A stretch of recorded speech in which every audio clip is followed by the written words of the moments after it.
이번 시간에는 2016년 1월 30일 시행되었던 제37회 국제무역사의 2교시 무역계약을 같이 풀어보도록 하겠습니다. 자, 먼저 1번 인코텀스에 대한 문제가 되겠는데요. 다음은 인코텀스 2010에 관한 내용이다. 자, 올바른 것을 모두 기재한 것을 골라봐라 되는데, 자, APCD가 CIF, DAT, FCA, DDP에 대한 문제가 제시되는데, 먼저 CIF를 보게 되면 쭉 살펴보니까 크게 문제가 없습니다. 그 다음에 B번 보시게 되면 DAT 보니까 역시 전체적으로 문제가 없어 보이는데, 자, 위험의 이전 시기에 문제가 있네요. 터미널 도착 시 양호하지 않은 상태 되는데, 자, DAT는 도착 터미널 인도 조건이에요. 그래서 매도인은 터미널에서 운송선으로부터 물품을 양하한 상태, 즉 물품을 내려놓은 상태에서 매수인의 임의 처분 상태에 둘 때 바로 인도의 의무를 다한 것으로 간주한다 이렇게 되어 있죠.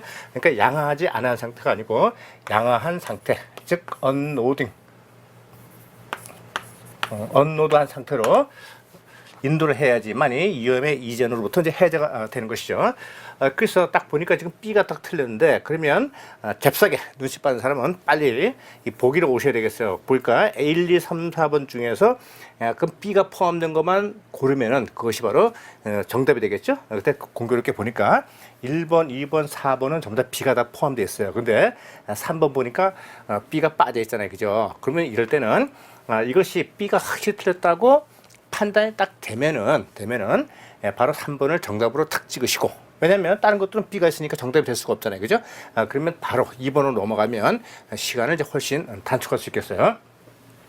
그럼 아울러서 우리 A의 CIF를 보면 또 위험의 이전 시기를 또 어떻게 하냐면 선적 시점이 아니고 선박의 뭐 난간을 통과할 때 뭐 이런 식으로 또 나올 수도 있어요. 이건 틀려요. 그죠? 왜냐면 해상 운송에서 CIF, CFR, 그 다음에 FOB 이 세 개는 전부 다 본선의 갑판상에 적지 않대 온보드에, 그러니까 선적이 완료된 시점이 바로 위험 이전의 시점이 되겠어요. 자, 나머지 뭐 D 조건 같은 것들도 이것도 목적지에서 양호하지 않은 상태 되는데, 뭐 목적지에서 양호한 상태로 인도할 때 이런 식으로 해가지고 바꿔서 종종 출제가 될 수 있으니까 잘 챙겨주시고요. 자, 정답은 B가 빠져있는 3번이 되겠습니다. 다음 2번. 자, 다음과 같은 방식의 거래가 진행될 경우 인코텀스 2010의 규정에 따른 수출 가격 산정으로 올바른 것은 해서 굉장히 그 시험에 빈스리 문제인데, 사실 이런 문제는 자주 출제가 되는 것이 좋죠. 왜냐하면 인코텀스를 그냥 추상적으로 도시적으로 알고 있는 것보다 실질적으로 무역 계약을 우리가 작성할 때 어떻게 인코텀스의 정형거래 조건을 적용을 해서 가격을 산출하는지를 실무적으로 접근할 수 있는 그런 하나의 방편이 될 수 있기 때문에 이런 문제는 참 출제 의도가 참 좋다 이렇게 생각이 되고요. 자, 그러면 우리 인코텀스의 조건에 따라서 가격을 산출해 보도록 하겠습니다. 자, CFR 조건 같은 경우에 그러면 운임 지급 인도 조건이죠. 자, 그러면 항상 인코텀스 조건에서 가격을 산정할 때는 무조건 원가는 들어가야 돼요. 원가. 그 제품의 가격은 무조건 포함시켜야 돼요. 자, 그러면 CFR 조건 같은 경우에는 먼저 제품의 원가를 들어가야 되니까, 자, B 플러스, 그 다음에 자, 매도인 공장으로부터 선적 시까지의 운행비, 그러니까 내륙 운송비가 되겠죠. 자, 그러면 C도 역시 포함되어야 되겠고, 그 다음에 선적항으로부터 도착까지의 한 병당 해상 운임 역시 마찬가지로 저쪽에 목적지까지의 해상 운임을 매도인이 지급하게 되니까 포함을 시켜야 되겠죠. 자, 그 다음에 한 병당 보험료 되는데 CFR 조건 같은 경우는 매도인이 보험 계약을 체결할 의무가 없어요. 그죠? 자, 그러면 요거를 계산을 해보게 되면 어떻게 되죠? 5불 더하기, 그 다음에 50센트가 되나요? 50센트 더하기, 그 다음에 해상운임하고 더하니까 그럼 결국은 어디 6.50달러가 되겠네요. 근데 지금 틀렸는 거죠? 6.60이 됐으니까 여기서 한 병당 보험료 이제 포함했기 때문에 이렇게 된 거죠. 그게 틀렸고요. 그 다음에 F 조건 같은 경우에 그러면 마진을 포함한 원가 역시 포함되어야 되니까 B 들어가야 되고, 그 다음에 자, C 내륙 운송비 역시 포함이 되어야 되겠고, 그 다음에 도착관까지 한 병당 해상 운임. FB 같은 경우는 매도인이 본선에 선적하게 되면 그 이후에 비용에 대해서는 전부 다 매수인이 부담하게 되니까 바로 목적지까지 운임은 부담할 필요가 없죠. 그래서 그러면 원가 자 5불하고, 그 다음에 내륙 운송비 50%를 더하면 5.50불. 그러니까 또 역시 마찬가지로 5.60이 됐네, 그죠? 그거 틀렸네요. 자, 그 다음에 EXW 조건 같은 경우에 이것은 매도인의 공장에서 매도인이 포장이 된 상태로 놔두게 되면 그 상태에서 매도인의 구매에서 매수인에게 인도할 때, 그죠? 바로 유형과 비용으로부터 해제가 되니까 그냥 원가 그 자체만 나와야 되겠죠. 그러니까 바로 B 하나만 포함되네. 그러니까 이것은 5불 되겠네, 그죠? 그러니까 결국은 5.10불 됐으니까 틀렸네요. 그래서 결국은 4번이 정답이 되겠는데, 자, 그럼 3번은 BCD, 그죠?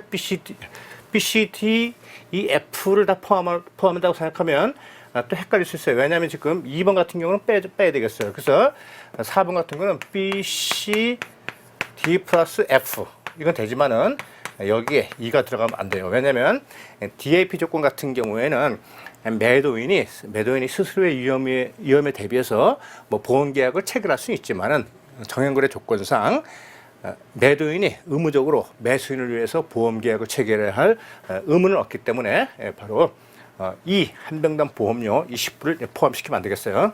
그럼 이제 함정에 또 빠진 게 되겠죠.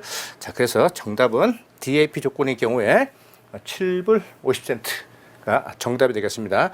자, 2번 문제 무형영어 1급에서도 다 나오고요. 그다음에 국정에서도 종종 나오게 되니까 정형고려 조건에 따라서 가격이 어떻게 산출되는지, 어떤 조항이 포함이 되고, 그다음에 이제 어떤 부분이 또 제외시켜야 되는지 그거에 대해서 꼼꼼하게 잘 이해를 해 주셔야 되겠습니다. 자, 다음 3번 보시게 되면 다음은 잉크톤 2100 규칙에 대한 설명이다. 잘못된 것은 지문이 굉장히 기네요. 자, 1번 보시게 되면 DAP 조건을 거래 시 매도인은 자신의 비용으로 물품을 지정 목적지까지 또는 목적지 합의된 지민 때는 그 지점까지 운송하는 계약을 체결해야 되고 목적지에서의 양화 비용은 매수인이 지불한다. 돼 있어요. 자, 맞는 얘기인데 이것도 함정이 있었을 때, 그죠? 1번 같은 경우에 목적지에서의 양하 비용은 또 살짝 바꿔가지고 매도인이 지불한다. 근데 여러분들 틀리는 거예요, 그죠?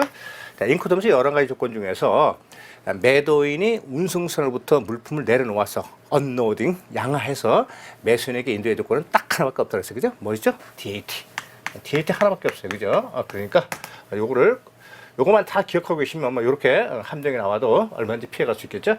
자, 1번 맞는 얘기입니다. 자, 그다음에 2번 CIP 조건으로 거래 시 매도인은 물품의 수출 및 제3국을 통과하는 인도되는 운송에 필요한 모든 통과 절차를 수행하고, 자, 물품의 적재 비용 및 목적지에서 양화 비용 중에서 운송 계약상 매도인이 부담하기로 한 비용을 지불해야 된다. 자, 위험의 이전은 FB 조건과 동일하다 되는데 앞에는 다 맞는데 이게 뒤에가 틀렸네요. 위험의 이전은 FB 조건과 동일하다. 이건 틀렸어요. 위험의 이전은 CIP니까 CPT 조건과 동일하다 이렇게 돼야 되겠죠. 왜냐하면 자, FB 조건 같은 경우에는 본선의 갑판상에, 그죠? 온보드 본선의 갑판상에 물품이 적재될 때 그때 바로 위험이 이제 이전되는 것이죠. 그러나 CPT 같은 경우는 출발지, 즉 수출지에서 매도인이 지정한 운송인,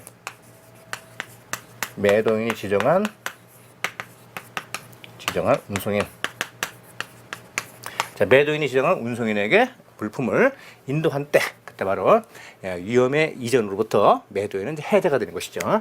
그래서 FB 조건과 동일하다가 아니고 CPT 조건과 동일하다 이렇게 고쳐야 되겠고, 자, 그다음에 이제 앞에 복잡한 얘기가 있는데 매도인이 수출 통관해야 되는 거는 뭐 당연한 얘기죠. 당연한 얘기. 근데 여기 뭐라고 되어 있냐면 제3국을 통과하는 인도되는 운송에 필요한 모든 통관들을 수행해야 된다. 이런 말이 되는데, 자, 참고적으로 우리가 이거 살펴보게 되면, 자, 예를 들어서 프랑스에서, 자, 프랑스 파리에서 자, 한국으로 수출하는 물건이 있다고 가정해 봅니다. 자, 그러면 이 원료를 부품이나 원료 같은 거 수입을 해올 때 이쪽에 폴란드가 있고요. 여기 독일이 있단 말이에요. 독일. 자, 그래서 이렇게 독일을 거쳐서 프랑스로 이렇게 열차 같은 거로 올 때 와가지고 이 물품을 받아가지고 수출한다고 이제 가정을 해보게 되면 마찬가지 이쪽에서 어떤 수입 통관이라든지 수출 통관이라든지 어떤 통관 절차를 거쳐야 된다면 그것까지 다 거쳐서 수출할 때 아무 이상이 없도록 해야 된다, 이런 말이 되겠습니다. 그러니까 여기서 말하는 이 물품의 인도 수출이라는 것은 바로 매도인이 서류를 받아가지고 매수인이 서류를 받아가지고 완전히 물품을 인수할 수 있는 상태로 완벽하게 만들어서 수출을 해야 된다, 이런 말이 되겠습니다. 자, 그래서 2번이 틀렸네요. 나머지 3번, 4번 다 맞는 말이니까 여러분 한번 읽어보시고요. 제가 맞는 것까지 전부 다 일일이 다 설명을 드리지 않고요. 특별히 요건 꼭 알아야 되겠다, 어떻게 함정으로 출제가 될 수 있다라고 생각이 되는 부분만 제가 골라서 설명을 드리고요.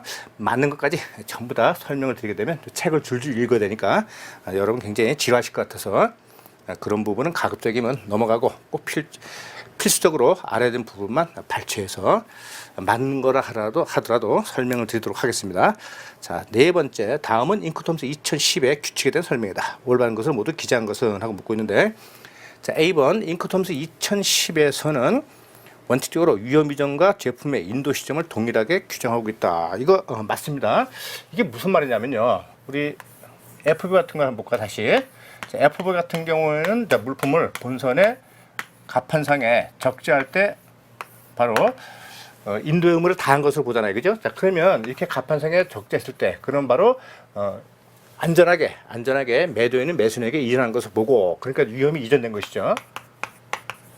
위험이 이제 이전된 것이고, 이렇게 아무 이상이 없는 상태에서 물품을 이전했다는 거, 그것은 바로 제품이 인도됐다는 것을 말하게 되는 거니까 바로 위험의 이전 시기와 그다음에 물품의 인도 시기는 같은 것으로 이렇게 규정을 해놓고 있죠. 그래서 A번 맞고요. 그 다음에 B번 보시면 CFR, CIF, CPT, C그룹이네요. 자, C 조건은 위험과 비용의 부담의 분기점이 상이하다, 서로 다르다 이거죠. 맞습니다. 이것은. 자, C 조건 같은 경우에는 위험의 이전은 자, CFR하고 CIF 같은 경우는 바로 본선의 가판상에 적재한 때, 즉 온보드 상태고, 그다음에 CPT 그리고 CIP는 바로 수출지에 매도인이 지정한 운송인에게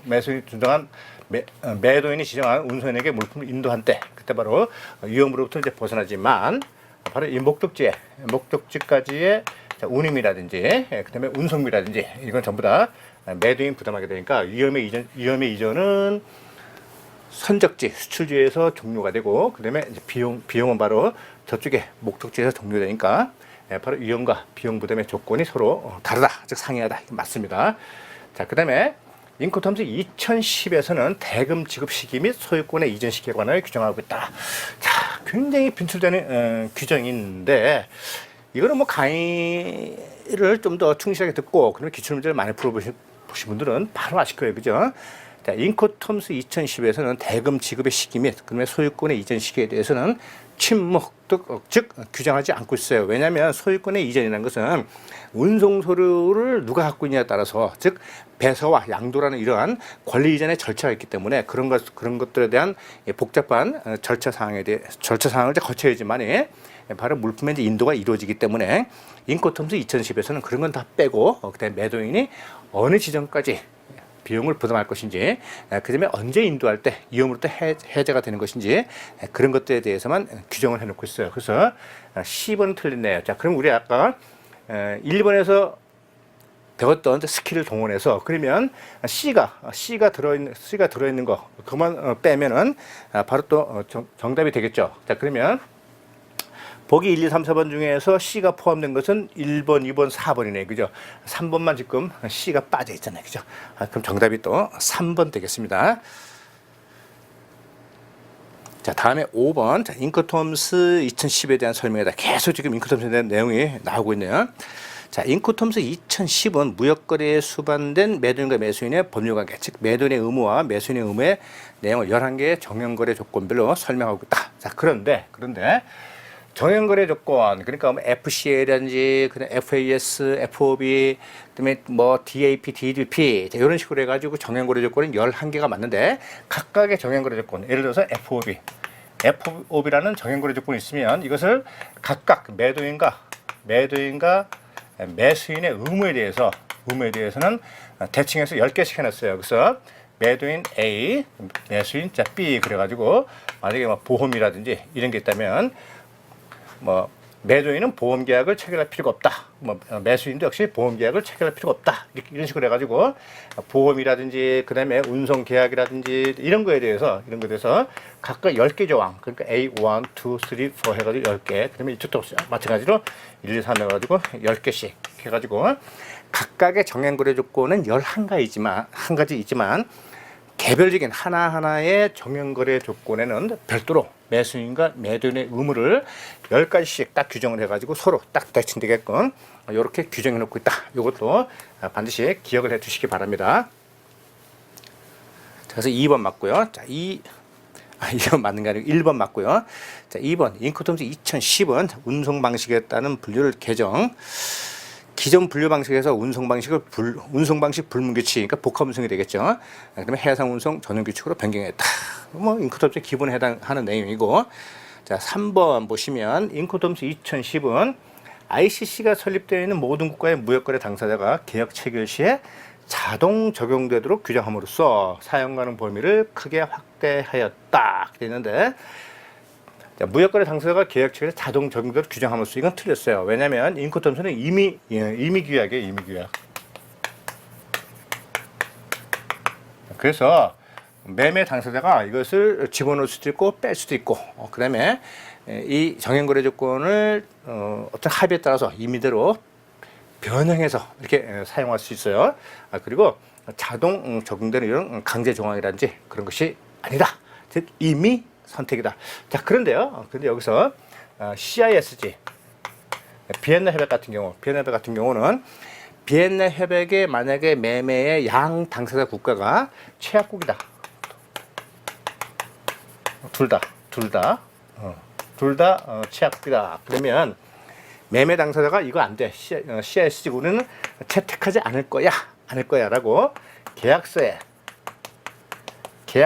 명시가 됐다면은 자동으로 적용되지 않지만 계약서상에 그러한 조항이 없고 그 다음에 매매 당사자 매도인과 매수인의 국가가 전부 다 CISG의 최약국이라면 자동으로 비엔나 협약 즉 CISG가 적용된다. 이렇게 또 정리해 주시면 되겠네요. 금방 설명드린 이 부분도 시험에서 잘 나오니까 인코텀스 2010 그다음에 비엔나 협약에서의 자동 적용 유무에 대해서 잘 챙겨 주셔야 되겠습니다. 그 정답은 3번 되겠습니다. 6번 비엔나 컨벤션의 적용 범위에 관한 내용 중 적용이 배제되는 매매를 모두 기재한 것은 되어 있는데, 자 CISG에서는 CISG의 규정이 적용되는 자 대상 물품, 대상 거래를 규정해 놓고 있는데, 자 그것에 해당되는 것은 무엇이냐고 묻고 있는데, 일단 기본적으로 뭐냐면은 상업적 거래가 되어야 돼요. 상업적 거래가 돼야 되겠고, 그다음에 자 권리 이전의 문제가 없어야 돼요. 문제. 그러니까 어떤 뭐 부동산이라든지 그런 것들은 어떻게 해야 돼요? 내가 어떤 부동산에 대한 계약을 체결하고 그다음에 그것을 또 등기를 해야 되고 이런 여러 가지 법적 절차를 거쳐야지만 이제 권리가 이전되는 것이죠. 이런 문제라든지 그다음에 어떤 국가의 공공재, 뭐 전기라든지 뭐 수도라든지 철도라든지 이런 것들은 안 된다는 것이죠. 자, 이런 것들을 잘 생각하면 쉽게 풀 수 있어요. 일단 가장 중요한 것은 상업적 거래되고, 그러니까 개인 대 개인 거래 이런 것들은 해당성이 없고, 그다음에 권리 이전 문제가 없어야 되겠고, 그다음에 공공재 역시 해당되지 않는다. 자 그러면 A번 보시면 개인용 가정용 가정물품 거래 상업적 거래가 아니죠. 그러니까 이것은 해당이 안 되고요. 그다음에 경매와 매매 마찬가지입니다. 내가 어떤 경매를 해가지고 부동산이라든지 선박이라든지 이런 걸 낙찰받았다. 그렇게 되면 여러 가지 법률적 절차를 거쳐야지만이 소유권이 이전되기 때문에 이것은 배제가 되는 것이죠. 역시 마찬가지로 지분, 주식 이런 것들도 법률적 관계가 여기에 개입이 되기 때문에 안 되고, 정계 매매 공공재가 되니까 역시 안 되죠. 자 2번 스포츠용 소형 요트, 이거는 가능하죠. 소형 요트를 뭐 수입을 해와 가지고 판매를 한다든지 이런 것들은 얼마든지 상업적 거래에 해당되니까 이것은 이제 적용 대상에 포함이 되는 것이죠. 자, 쉽게 얘기해서 우리가 어떤 가게에 가서 물품을 사잖아요, 그죠? 그럼 우리가 뭐 편의점 가가지고 콜라를 사 먹는다. 그러면 콜라 값을 지불하면 바로 콜라를 우리가 받게 되잖아요, 그죠? 그런데 콜라를 받기 위해서 우리가 어떤 문서에다가 서명을 하고 주인하고 계약을 하고 그다음에 그것을 어떤 법률적인 등기를 거쳐야지만 콜라가 나한테 오는 건 아니잖아요, 그죠? 그러니까 물품의 인도나 인수에 있어서 어떤 법적인 절차가 개입이 되거나 제한된다든지 그런 것들이 없는 순수한 상업적 거래가 돼야지만이 바로 CISG에 적용 대상이 된다. 이렇게 정리해 주시면 되겠어요. 자, 그래서 우리 또 참고상으로 보시게 되면 적용이 배제된 매매 해가지고 뭐 강제 집행된다든지 금방 말씀드렸던 것처럼 뭐 선박이라든지 이런 것 항공기 이런 것들 역시 인도의 절차가 굉장히 복잡하죠. 그다음에 뭐 서비스 용역 같은 거 이런 것도 역시 마찬가지로 물품이 아니죠. 물품. 그 물품에 해당하는 상업적 거래만 여기 이제 해당이 되는 것이죠. 자, 그러면 6번 중에서 우리가 그죠? 스포츠용 소형 요트가 빠져 있는 것만 고르면 되니까 바로 정답은 1번, 그죠? A, B, C가 되겠네요. 자, 6번 문제 시험에 종종 출제가 되니까 잘 챙겨주시기 바랍니다. 다음에 7번. 자, 비엔나 컨벤션. 제가 비엔나 컨벤션, 비엔나 협약이라고 또 하고, 그 다음에 원래 이거의 정식 명칭인 국제 물품 매매에 대한 유엔 협약, 줄여서 CISG라고 또 하는데, 저는 편리상 CISG 이렇게 말씀드리고요. 그래서 여러분들 제가 CISG 그러면 이것이 비엔나 컨벤션이구나, 비엔나 협약이구나, 이렇게 이해하시면 되겠네요. 자, 승낙에 대한 내용인데 1번 청약자의 청약에 대한 동의를 표시하는 피청약자 진술 또는 그 밖의 행위는 승낙이 된다. 너무나 당연한 얘기가 되겠어요. 청약자의 청약에 대해서 승낙자가 승낙한다고 그렇게 의사를 전하게 되면 그것으로서 계약이 성립되는 것이고요. 그 다음에 청약자의 청약에 대해서 피청약자가 침묵이나 뭐 승낙을 하든지 안 하든지 가타부타 아무 말이 없어요, 그죠? 그거에 대해서 승낙한다든지 또는 뭐 승낙하지 않는다든지 그래서 전화를 걸어온다든지 이메일을 보낸다든지 해서 아무런 행위를 하지 않는 것, inactivity, 부작위가 되겠죠. 그런 같은 경우에는 승낙이 되지 않는다. 너무나 당연한 얘기가 되겠죠. 상대방의 의사표시를 하지 않는다는 것은 그거에 대해서 아예 관심이 없다는 것을 의미하게 되니까 이것은 승낙이 되지 않는 것이죠. 그러면 세 번째, 구두의 청약, oral offer는 특별한 사정이 없는 한 합리적인 기간 내에 승낙된다. 이게 틀렸네요. 왜냐하면 구두라는 건 뭐예요? 바로 맨투맨, 사람과 사람이 서로 맞대서 의사를 교환하는 거잖아요. 그래서 매도인이 매수인을 앞에 딱 앉혀놓고 이러이러한 물품인데 너 살래? 라고 했는데 매수인이 글쎄 생각 좀 해보자. 이러면 안 된다는 것이죠. 왜냐하면 이 청약자의 의사표시가 바로 지금 전달됐으니까 이게 유효기간이 없는 거잖아요. 그러니까 매수인은 거기서 즉각적으로 수락한다, 수락하지 않는다는 의사표시를 해야 되겠죠.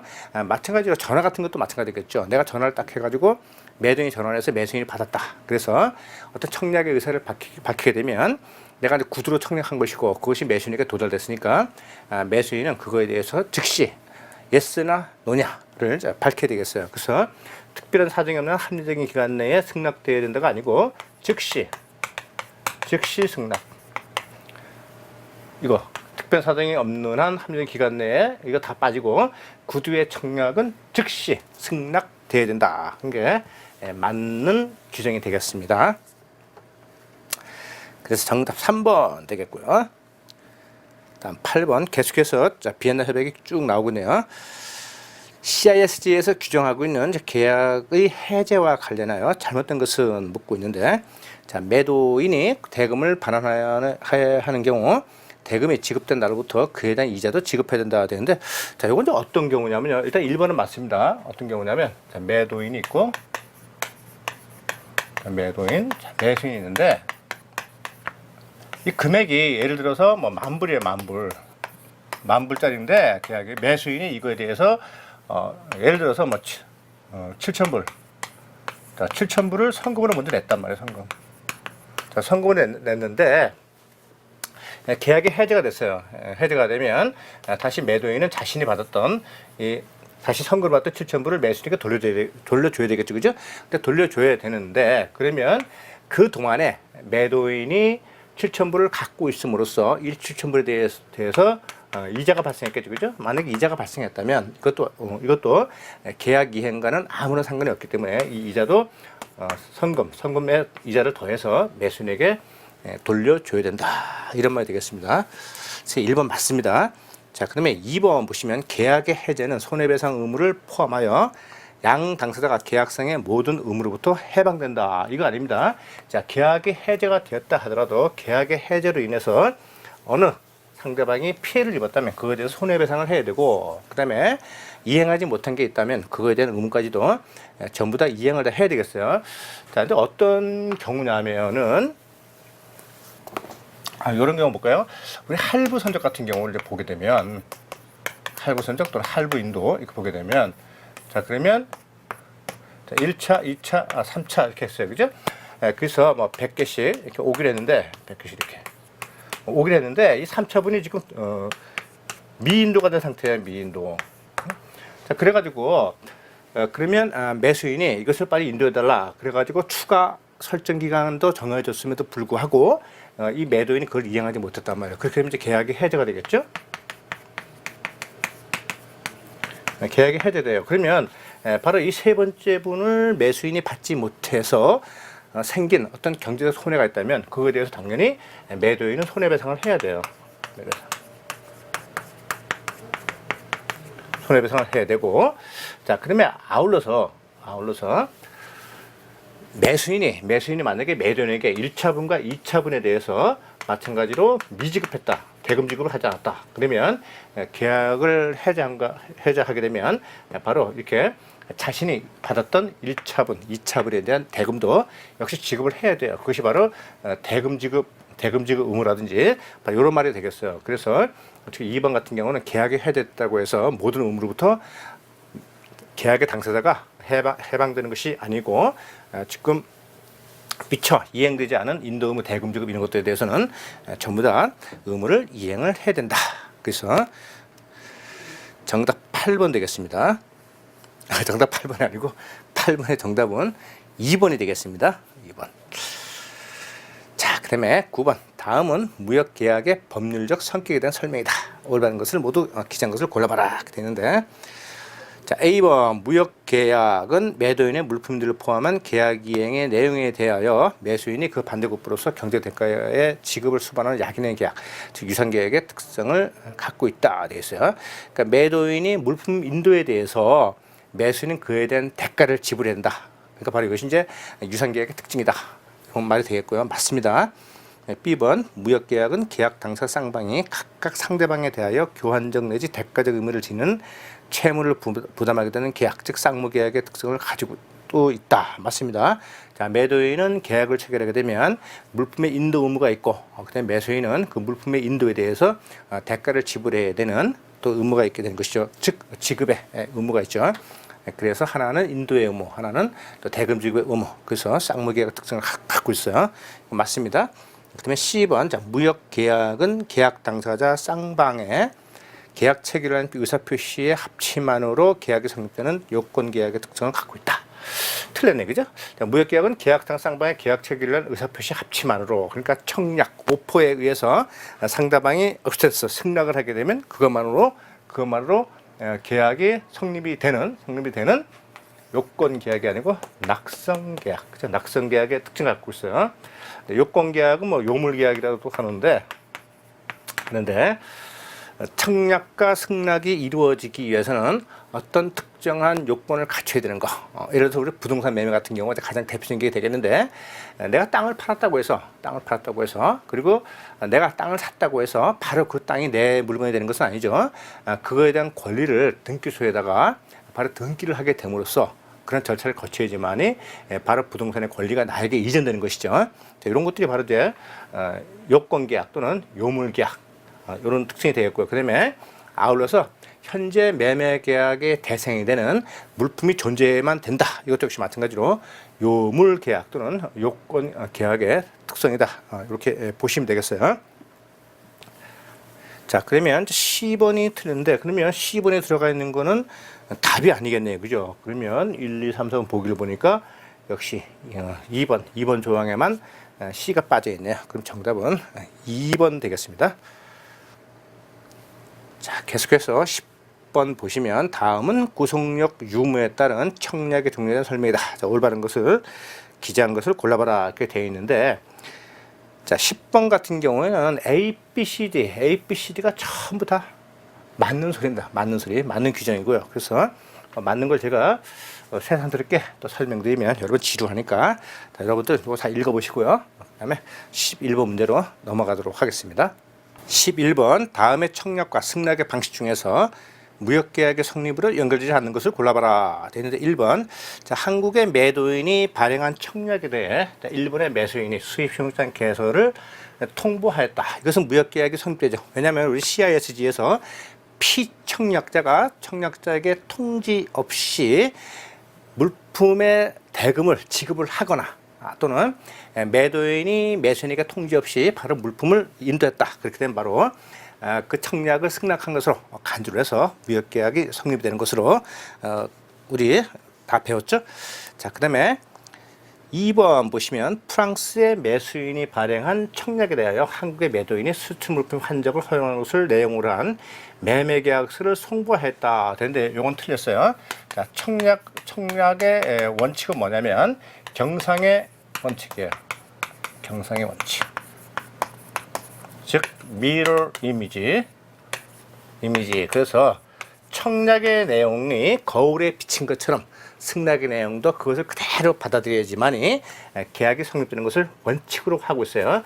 자, 그런데 이렇게 승낙을 하게 되는데, 승낙에 뭐라고 되어 있냐면 청약에 없던 환적을 허용해야지만이, 환적을 허용하면 무역계약이 성립되는 것을 조건으로 해서 승낙을 했기 때문에 이건 바로 뭐예요? 조건부 승낙이죠. 그렇기 때문에 이것은 계약이 성립되지 않는 것이죠. 자, 그래서 정답은 2번이 되겠고요. 자, 계속해서 우리 3번 보게 되면 한국의 매도인이 발행한 청약에 대해 미국의 매수인이 유효기일 내에 물품 대금을 송금하였다. 1번과 같은 얘기가 되겠어요. 그래서 마찬가지로 상대방에게 통지 없이 대금 지급을 하거나 그다음에 물품을 인도하면 그 자체로 무역계약이 성립된다고 말씀을 드렸고요. 자, 그다음에 네 번째 보시게 되면, 자, 독일의 매도인이 발행한 청약에 대해 한국의 매수인이 가급적이면 원산지가 독일산 제품으로 발송해 줄 것을 요청하는 내용을 담은 승낙서를 송부하였다 이렇게 되어 있는데, 이것을 우리는 의뢰부 승낙 의뢰부. 그래서 우리 영어로는 acceptance accompanied by request 이렇게 표현하게 되는데, 이건 뭐냐면은 원청약의 내용을 훼손하거나 변경하지 않으면서 어떠한 내가 지금 승낙을 하는데 이러한 것들도 들어줄 수 있겠는지의 여부를 가볍게 물어보는 거예요. 근데 그 물어보는 그 내용이 내가 요청하는 것을 네가 들어줘야지만이, 지금 2번과 같이 그렇게 해야지만이 내가 승낙을 하는 것으로 간주한다. 이렇게 되면은 그럼 계약이 성립된 것이 아니고 그냥 이렇게 해줄 수도 있겠니? 그러니까 조건이 아니고 해줄 수 있겠냐고 상대방의 의사를 가볍게 타진해 보는 거. 그런 식으로 승낙하는 것은 바로 청약의 원 내용을 변경하거나 그다음에 조건을 내건 것이 아니기 때문에 그 자체로 승낙이 인정된다. 이런 말이 되겠습니다. 그래서 여기서 보시게 되면은 그럼 원산지에 대한 내용은 없었는데, 청약에서 없었는데, 지금 한국의 매수인이 뭐라고 했냐면, 자, 독일산 원산지를 요구하는데 뭐라고 했냐면 가급적이면, 그죠? 네가 지금 나한테 보내는 물품에 대해서 내가 특별한 요구 조건을 붙이지 않겠는데 가급적이면 네가 나한테 보내는 물품에 대해서 독일산 원산지였으면 좋겠어 라고 이런 희망을 여기 담았단 말이에요. 그죠? 이랬을 경우 어떻게 돼요? 청약의 내용을 훼손하거나 변질하는 것이 아니잖아요. 그죠? 바로 이런 것은 바로 이런 것을 우리는 의뢰부 승낙이다 이렇게 부르게 되고, 이것도 역시 마찬가지로 승낙으로 간주한다. 이렇게 이해해 두셔야 되겠습니다. 정답 2번 되겠고요.